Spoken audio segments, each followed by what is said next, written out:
بس هاي الحجارة انت تعرفها، الحجر الجبلي في وقت الصيف لما تحط ايدك راح سخن، بس اذا دخلت داخل جوا هي باردة.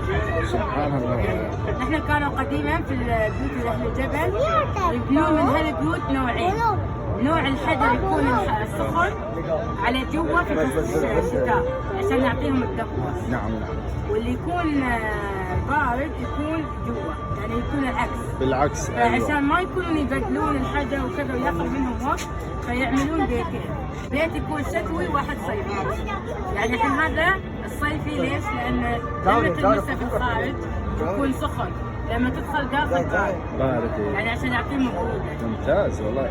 وهذا قديش صار له يعني؟ هذا قديم ما شاء الله، اول ما بدات عاد البلاد الروم وكذا. ايوه. هذه الناس كانت عايشه على هذا.